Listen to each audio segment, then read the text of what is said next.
I'm standing on the battlefield of Valverde, New Mexico, a battle that is fought February 21st, 1862, and is the largest battle fought in New Mexico. Now, the battlefield is privately owned. It's owned by Ted Turner.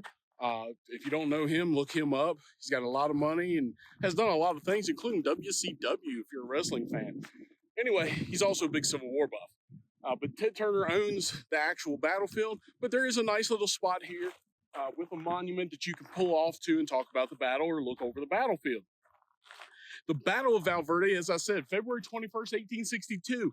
It's fought as part of Sibley's New Mexico campaign, a Confederate thrust into New Mexico in order to open up not only New Mexico, but Colorado, Arizona, all the way to California to the Pacific Ocean so that there's a supply route off the Pacific Ocean that the Yankees cannot blockade. Also, if they can get Colorado, California, places like that, you can capture the gold and silver mine fields that are there. So big thoughts for the Confederacy here. After bypassing Fort Craig, which is not far from us, which is held by Union troops, around 5,000 total will be at Fort Craig at one time, but around 3,800 will be inside the fort. Edward Canby is not going to give Colonel Sibley of the Confederate Army battle at Fort Craig.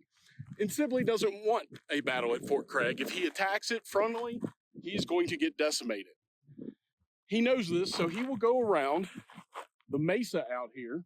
He will go around, if we were looking at it from Fort Craig, he goes around to the right side, and Canby will come out with about 3,000 men around the left, and they will meet here along the Rio Grande River at Valverde. It'll be an all-day fight, back and forth, but in the end, the Confederates will be victorious as they will make a massive frontal assault against Canby's troops, forcing him back to Fort Craig. The problem is the Confederates are not able to take that much needed supplies in Fort Craig, and instead they will continue to move north toward Albuquerque and eventually up to Glorieta Pass. Now, as he's moving, Sibley has Federals to his front, and he still has a very threatening force here at Fort Craig, just outside of Valverde, behind him. One of my favorite incidents in the Civil War is a Confederate soldier talks about when he's fighting here at Valverde, and the fire is intense. He talks about being, dodging the fire and everything, and then when he comes up, he looks to his right and left. There's no one there. They've retreated down into the riverbed of the Rio Grande. And so at this point, he is in command of the flank of the Confederate Army. It's the only time he will be in command of the flank of the Confederate Army, and he will give himself the order to retreat to the rest of the company. So neat little story there, kind of a fun, humorous thing. But the Battle of Valverde, largest battle in New Mexico, Confederate victory, which doesn't happen after this. There are several Confederate defeats after this, and New Mexico will never really again be under threat after this campaign. But neat place to come. It's super hot out here today, so make sure you bring plenty of water.